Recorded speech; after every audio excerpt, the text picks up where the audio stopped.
विशेष सूची में हम देखेंगे कि पहला विशेष सूची में दक्षिण पश्चिम मानसून 8% अधिशेष वर्षा के साथ समाप्त हुआ। दूसरा भारतीय मौसम विभाग। तीसरा है इंडस संचार जोन। चौथा वियतनाम में टाइफून मोलवे। पांचवा सरदार सरोवर बांध। छठा भारत मौसम विज्ञान विभाग ने किया अधिवेश वर्षा का पूर्वानुमान में। सातवां के इंडोनेशिया माउंट सिनाबुक। आठवां हरिकेन लौरा। नौवां हरियाणा में एरिया सीडिंग हरिकेन हन्ना। 10 अध्याय को लेकर आगे बढ़ते हैं।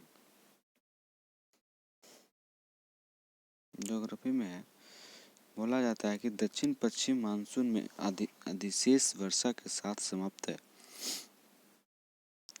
सुर्खियों में क्यों है? दक्षिण पश्चिम मानसून में 8.7% अधिशेष वर्षा के साथ समाप्त हो गया।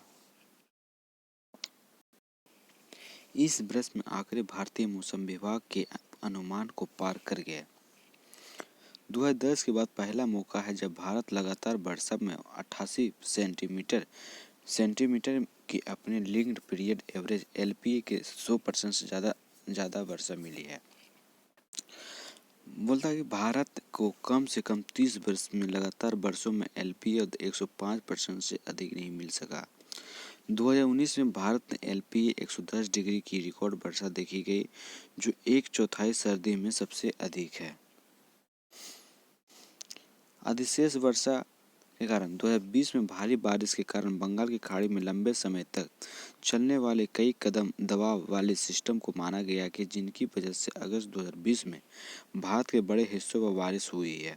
इस साल अल नीनो का अलर्ट एक विकासशील लाल नीना ने अत्यधिक बारिश के लिए योगदान दिया। साउथ वेस्टर्न मानसून का इंडिया। दूसरा है कि भारत मौसम विभाग सुर्खियों में क्यों है? भारत मौसम विभाग ने दक्षिण एशिया के लिए फ्लैश फ्लड गाइडेंस सेवाएं शुरू की है। मुख्य बिंदु के भारत में दक्षिण एशिया देश भारत, बांग्लादेश, भूटान, नेपाल और श्रीलंका के लिए फ्लैश फ्लड गाइडेंस सेवाएं शुरू की है ताकि बाढ़ के प्रभाव आधारित पूर्वानुमान जारी किया जा सके। जो वाटरशेड और शहर के स्तर बहुत आकस्मिक और अल्पावधि की होती है। फ्लैश फ्लड गाइडेंस सेवाएं दक्षिण एशियाई देशों अर्थात भारत, श्रीलंका, नेपाल, भूटान और बांग्लादेश के लिए अपनी तरह की पहली सेवा है। फ्लैश फ्लड गाइडेंस की एक मजबूत प्रणाली है जो वास्तविक समय में आवश्यक उत्पाद को प्रदान करने के लिए डिजाइन की गई है ताकि फ्लैश बाढ़ प्रबंधन दक्षिण एशियाई के लिए 4 किलोमीटर × 4 किलोमीटर के रिजोल्यूशन के साथ वाटरशेड स्तर पर लगभग 6 से 12 घंटा पहले आकस्मिक बाढ़ के लिए चेतावनियों के विकास समर्थन किया जा सके। बोलता है कि IMD ने हाल में मानसून मौसम के दौरान ऑपरेशनल मोड में प्रणाली प्रदर्शन के परीक्षण किया। इस क्षेत्र में राष्ट्रीय हाइड्रोलॉजिकल मौसम विज्ञान सेवाओं ने इसके सत्यापन के लिए फ्लैश फ्लड बुलेटिन जारी किया गया। इस प्रणाली में स्थानीय स्तर पर आकस्मिक बाढ़ को संभावित घटनाएं के लिए मार्गदर्शक प्रदान करने के लिए गहन विज्ञान गतिशीलता और निदान गतिविधियां शामिल है। खतरे के रूप में आकस्मिक बाढ़ के लिए मार्गदर्शन 6 घंटा पहले और जोखिम के लिए 24 घंटा पहले क्षेत्रीय केंद्र द्वारा राष्ट्रीय मौसम विज्ञान और हाइड्रोलॉजिकल सेवाएं, राष्ट्रीय और राज्य आपदा प्रबंधन प्राधिकरणों को तथा अन्य सभी हितधारकों को जान माल के नुकसान को कम करने के लिए आवश्यक समन्वय उपाय करने के लिए प्रदान किया जाएगा।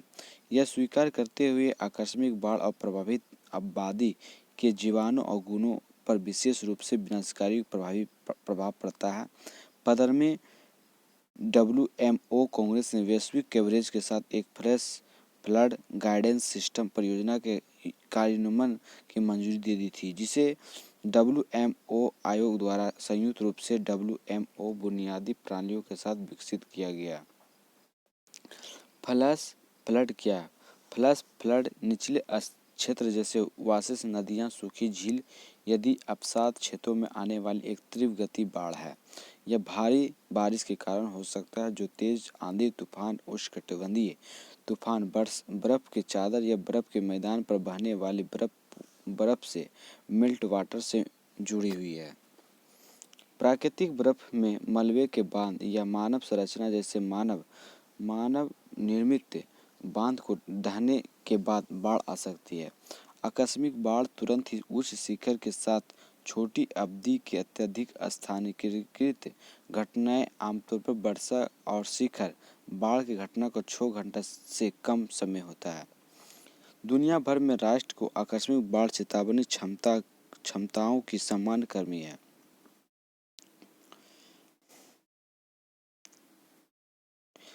75 लाख हेक्टेयर लैंड अफेक्टेड है।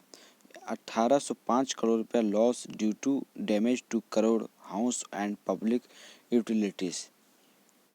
आकस्मिक बाढ़ के निर्मित प्राकृतिक वातावरण दोनों में गंभीर प्रभावों को प्रेरित करती है। विशेष रूप से शहरी क्षेत्र में भीतर आकस्मिक बाढ़ के प्रभाव को भयभीत इमारत और बुनियादी ढांचों में नुकसान से लेकर वनस्पति, मानव जीवन और पशुधन पर प्रभाव तक हो सकता है और व्यापक विविधता को दिखा सकते हैं। Disaster management cycles. तीसरा है कि इंडस संचन जोन यह चर्चा में क्यों? सुर्खियों में हिमालय का सीवन क्षेत्र या लद्दाख क्षेत्र में सिंधु सीवन जोन ISZ, जहां भारतीय और एशियाई प्लेटो शामिल है, को वर्तमान समझ के मुकाबले टेक्टोनिक रूप से सक्रिय पाया गया। यह एक बंद क्षेत्र है।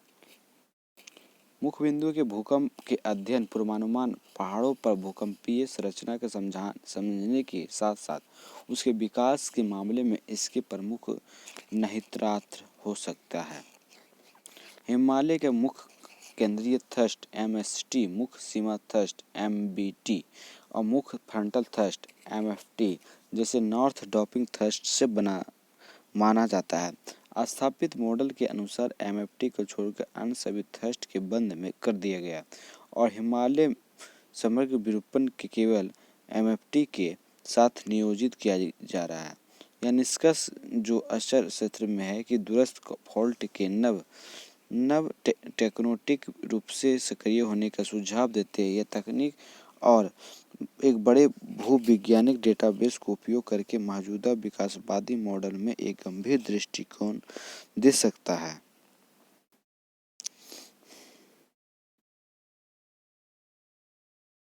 वियतनाम में टाइफून मोलबे सुर्खियों में है।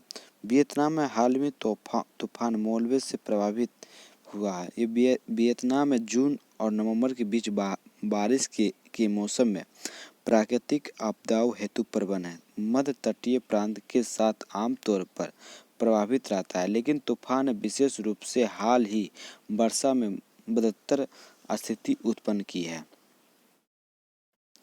मुख्य बिंदु में टाइफन एक परिपक्व उष्णकटिबंधीय चक्रवात है जो उत्तरी गोलार्ध में 180 डिग्री और 100 डिग्री पूर्व के बीच विकसित होता है। इस क्षेत्र में पश्चिमोत्तर प्रशांत वैनसिन के रूप में माना जाता है। यह पृथ्वी पर सबसे सक्रिय उष्णकटिबंधीय चक्रवात वैनसिन है, जो दुनिया के वार्षिक कटिबंधीय चक्रवात को लगभग तिहाई के बराबर है। एक हरिकेन और एक टाइफून बीच सिर्फ इतना स्थान कि उत्तरी अटलांटिक, मध्य उत्तरी प्रशांत और पूर्वी उत्तरी प्रशांत में हरिकेन शब्द का उपयोग किया गया था। पश्चिमोत्तर प्रशांत में एक ही प्रकार के अशांति टाइफून कहा जाता है। उष्णकटिबंधीय चक्रवात उत्तरी गोलार्ध में पलटवार करते हैं। यह साफिर सिम्पसन तूफान पवन पैमाने से मापा जाता है। क्षेत्रीय विशेष मौसम विज्ञान केंद्र RSMC टोक्यो टाइफून केंद्र 5 सूचियों में से एक उष्णकटिबंधीय चक्रवात का एक नाम आइसन करता है, जो फिलीपींस द्वारा मोलबे नाम का योगदान दिया गया। किसका नाम दिया गया? मोलबे का नाम दिया गया। ये है पचमा क्या है कि सरदार सरोवर बांध। सरदार सरोवर बांध है कि प्रधानमंत्री ने सरदार सरोवर बांध को गतिशीलता के रोशन के उद्घाटन किया और सरदार सरोवर बांध के बारे में गुजरात के नवपास केवड़िया के नर्मदा नदी पर कंक्रीट का गुरुत्वाकर्षण बांध है।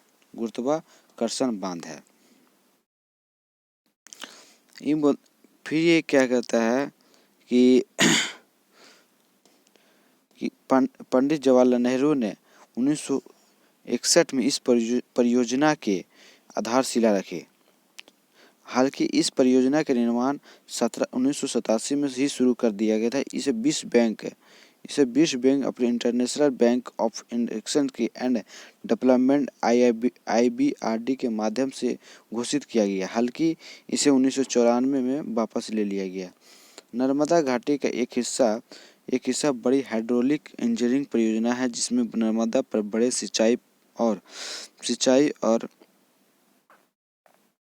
सिंचाई और पनबिजली के बांधों पर श्रृंखला निर्माण है। बांध के निर्माण में इस्तेमाल होने वाले कंक्रीट मात्रा को लिहाज से दुनिया का सबसे बड़ा कंक्रीट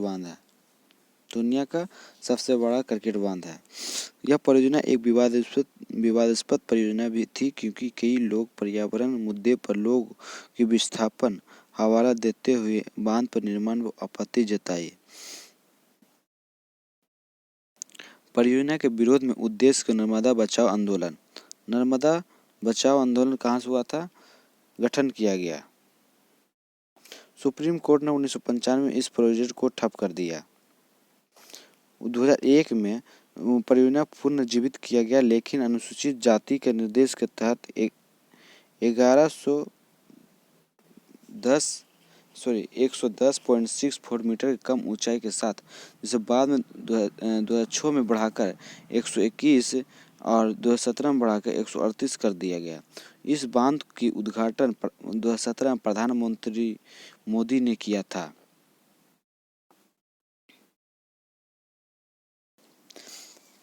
भारत मौसम विज्ञान विभाग ने किया कि अधिशेष वर्षा का पूर्वानुमान IMD सुर्खियों में क्यों है कि भारत मौसम विज्ञान विभाग द्वारा मानसून के उत्तरार्ध में दीर्घावधि औसत वर्षा 104% से आगाही करते हुए व्यक्त की गई है।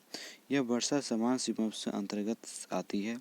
मुख्य बिंदु इसका क्या है कि दीर्घावधि औसत लॉन्ग पीरियड को सितंबर माह के दौरान दर्ज की गई वर्षा की औसत मात्रा जिसकी गणना 50 वर्ष की अवधि के दौरान की जाती है। हर वर्ष मानसून के मौसम के लिए वर्षा के पूर्वानुमान लगाने हेतु इसे एक बेंचमार्क रूप में रखा गया। भारत मौसम विज्ञान विभाग द्वारा देश के प्रत्येक समान क्षेत्र के लिए वर्षा का एक स्वतंत्र दीर्घावधि औसत रखता है जो 71.6 सेंटीमीटर लेकर 143.83 सेंटीमीटर तक है। IMD द्वारा अखिल भारतीय स्तर पर 5 वर्षों तक वितरण श्रेणियों में निर्धारण किया गया है। यह लगभग समान क्षेत्र के समान वास्तविक वर्षा के प्रतिशत वर्षा के LPA प्लस -10% अर्थात LPA से 10% की मध्य हो। समान से कम है कि वास्तविक वर्षा के स्तर पर LPA 10% से कम, LPA से मध्यवर्षीय हो। समान से अधिक जब वास्तविक वर्षा के स्तर पर LPA का 104 से 110% हो तो कम वर्षा वास्तविक वर्षा का प्रस्थान LPA के 90% से कम हो। अधिकतर जब वास्तविक वर्षा का स्तर LPA को 110 से अधिक हो। इस वर्ष बढ़ी हुई वर्षा के कारण मानसून के मौसम की दूसरी छमाही तक ला लीना जैसे परिस्थितियों को प्राप्त होना है।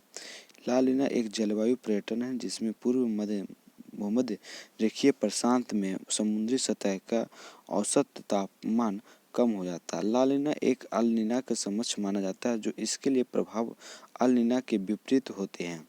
साथ में अल नीना दक्षिण दोलन के ENSO के ठंडे ला लीना और गर्म अल नीना के चरणों में रूप में होता है। भारतीय मौसम विभाग आईएमडी की स्थापना 1875 में हुई थी। यह भारत सरकार के पृथ्वी विज्ञान मंत्रालय की एजेंसी है।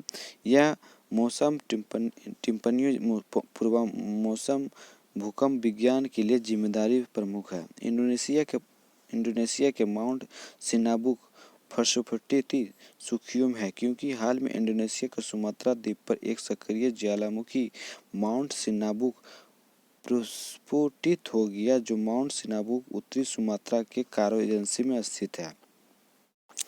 बोलता है कि मुख्य बिंदु से यह है कि माउंट सिनाबुक या इंडोनेशिया से 130 से अधिक सक्रिय ज्वालामुखी में से एक है, जो प्रशांत को रिंग ऑफ फायर पर अपने स्थान के कारण भूकंपीय उथल-पुथल का खतरा है। ज्वालामुखी 2010 में विस्फोट से पहले 400 साल के लिए निष्क्रिय था। 2014 और 2016 में फिर इसमें विस्फोट हुआ।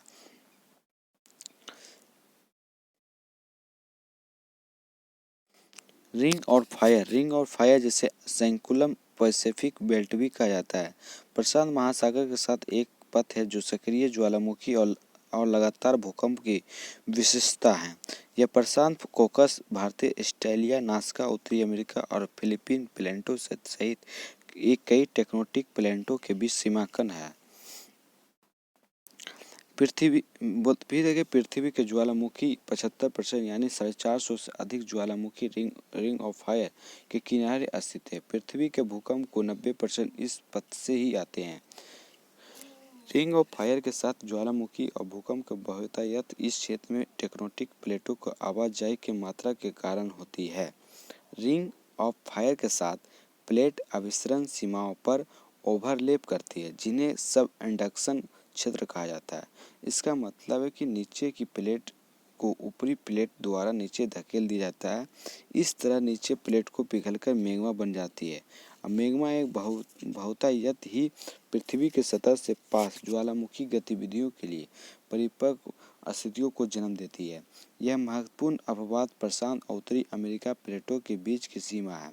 रिंग ऑफ फायर यह विस्तार एक परिवर्तनकारी सीमा है। इस प्रकार की सीमा से बड़ी संख्या में भूकंप उत्पन्न होते हैं, क्योंकि पृथ्वी पर प्रॉपर्टी तनाव पैदा होता है, यह मुक्त हो जाता है। हैरिकेन लौरा सुर्खियों में है, क्यों? हैरिकेन लौरा एक हवा की गति 250 किलोमीटर लगभग 150 मील प्रति घंटे के साथ पहुंचकर पश्चिमी लुइसियाना में दक्षिण मध्य संयुक्त राज्य अमेरिका में लैंड लॉफ किया।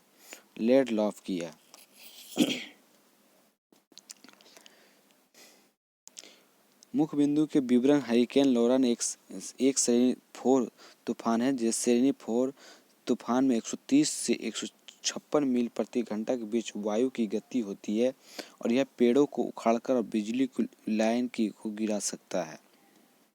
हैरिकेन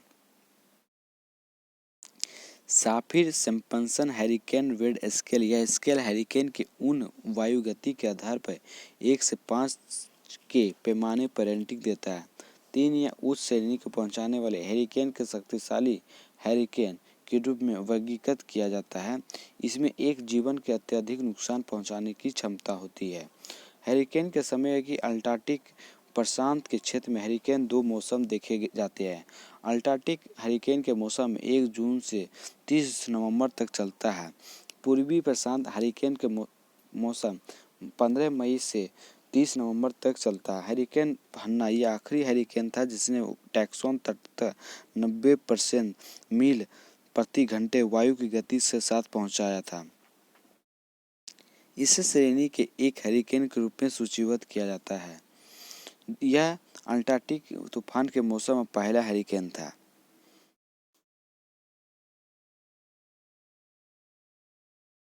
हैरिकेन उत्पत्ति उष्णकटिबंधीय चक्रवात या तूफान ईंधन के रूप में गर्म तथा आर्द्र वायु उपयोग करते हैं, इसलिए गर्म भूमध्य रेखा के जल पर बनते हैं। तंत्र निम्न दाब पर निर्माण जब गर्म तथा आर्द्र हवा समुद्र की सतह से ऊपर की ओर उड़ती है तो यह नीचे वायु के निम्न दबाव पर एक क्षेत्र बनाती है। जब ऐसा होता तो आप आपस में क्षेत्र में हवा में इस जगह भरने के लिए आती है। अतः जब यह गर्म और आर्द्र होकर ऊपर उड़ती है तो इसके केंद्र में एक आँख का निर्माण होता है। यह चक्रवात सबसे शांत हिस्सा है। केंद्र में पहुंचने से पहले वायु को गर्म होकर ऊपर की ओर उड़ जाती है। जब गर्म वायु ऊपर उठ जाती है तो नमी युक्त बादलों को निर्माण करती है। बादलों में और वायु की इस प्रणाली को चक्र चलता रहता है। यह विश्व महासागर की गर्मी को इसकी सतह से वाष्पित होने वाले जल से प्रेरित है। इस तरह के तूफान को प्रणाली तीव्रता से घूर्णन करती है। पृथ्वी के घूर्णन के कारण भूमध्य रेखा के उत्तर की ओर बनने वाले तूफान को वामावर्त घूमते हैं, जबकि दक्षिण गोलार्ध में तूफान को दक्षिणावर्त घूमते हैं। उष्णकटिबंधीय चक्रवात हेतु प्रयुक्त वैश्विक शब्दावली है। उत्पत्ति के स्थान पर आधार पर हरिकेन को टाइफून या चक्रवात कहा जाता है। उन्हें दुनिया के विभिन्न क्षेत्रों में कई नाम दिए जाते हैं।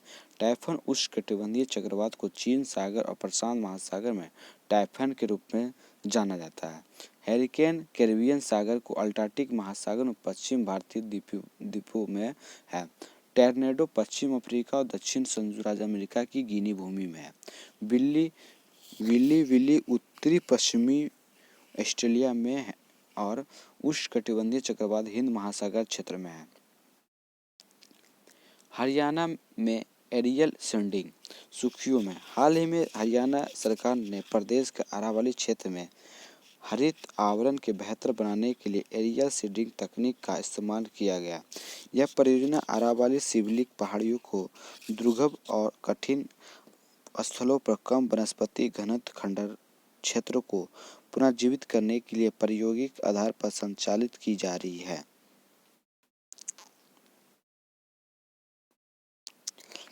एरियल सीडिंग एक रोपण तकनीक है जिसमें बीजों को मिट्टी को खाद, चारकोल अन्य घटकों के मिश्रण में लपेटकर एक गेंद को आकार कर दिया जाता है।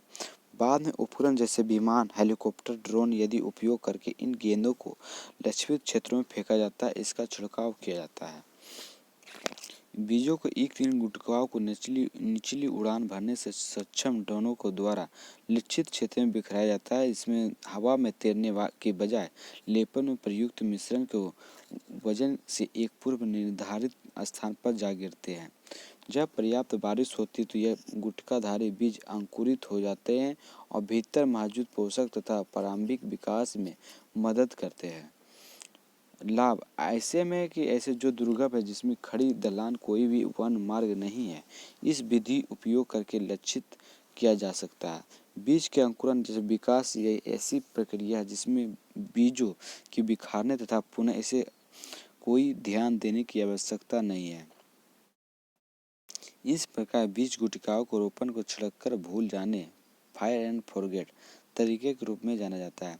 यह तकनीक जोताई के किसी भी प्रकार की आवश्यकता की समाप्त करती है। इसमें रोपण की आवश्यकता नहीं होती है क्योंकि बीज पहले से ही मिट्टी के पोषक तत्व और सूक्ष्म जीवों को घिरे होते हैं। मुद्दा आवरण उन्हें पक्षियों, चींटियों और चूहे जैसे कीटों को बचाता है। प्रजातियों जिन्हें एरियल फीडिंग हेतु इस्तेमाल किया जाएगा।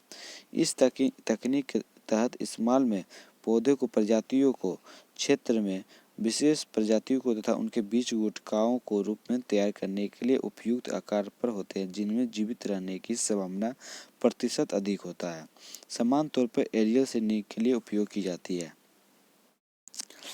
मुख्य बिंदु है कि सीडिंग ड्रोन का उपयोग इस विधि के अंतर्गत 25 से लेकर 50 मीटर की ऊंचाई तक विभिन्न आकारों के बीच छिड़काव के लिए एक सटीक वितरण तंत्र का सुसज्जित ड्रोन इस्तेमाल किए जा रहे हैं। एक ड्रोन के एक दिन में 20,000 से 30,000 बीज रोपित कर सकता है। कार्य कैसे करता है? बोलता है कि बीज बिखराव तंत्र की प्रभावकारिता को परीक्षण करने और सफलता दर को समीक्षा करने के लिए 100 एकड़ भूमि पर यह विधि इस्तेमाल की जा रही है। एरियल सीडिंग के माध्यम से जो प्रजाति रोपित की जाती है उनमें से एक्सिया सेनेगल, खेरी जैसिफ मोरिसियाना, बेरी हेलेरोना एसपीपी इंदर जो शामिल इन प्रजातियों के इस्तेमाल किए जाने इसलिए किया जा रहा है कि क्योंकि इनमें बगैर किसी देख रेख के का भी इन्हें दुर्गम क्षेत्र में जीवित रहने की संभावना अधिक है। इससे अतिरिक्त स्थान पर विशिष्ट घास और बीजों के मिश्रण को भी इसमें शामिल किया जाएगा, क्योंकि मिट्टी के बांध रखने में सहायक है। महत्व है कि इस स्थान पर समुदाय, खासकर महिलाओं को काम अवसर मिलेंगे और जो इन बीजों को गेंद तैयार कर सकती है। यह विधि इसलिए उपयोगी सिद्ध होगी क्योंकि बहुत सारे कई क्षेत्र में जो या तो पूरी तरह दुर्गम हो या यहाँ जहाँ तक कि पहुँचना अत्यंत कठिन है, जिसके चलते इन क्षेत्रों में वृक्षारोपण को पारंपरिक तरीकों को सफल बनाना कठिन होता है। हरिकेन हन्ना सुर्खियों में है। हाल ही में हरिकेन हन्ना एक जीवन के लिए खतरनाक तूफान मोहमोइन और तेज हवाओं के साथ टेक्सास लैंडलॉफ स्थान, जहां से उष्णकटिबंधीय चक्रवात तट के पार करके जमीन में पहुंचते हैं। उष्णकटिबंधीय चक्रवात को कैरिबियन सागर, अटलांटिक महासागर में पश्चिमी भारतीय द्वीपों पर हरिकेन कहा जाता है। मुख्य बिंदु है कि इसकी वायु गति 90 मील प्रति घंटे तक है। दक्षिण टेक्सास यदि पूर्वांचल मैक्सिको के कुछ हिस्सों में भारी बारिश होने की उम्मीद है, जिसके परिणाम स्वरूप बाढ़, निम्न से मध्यम से नदी बाढ़ आ सकती है।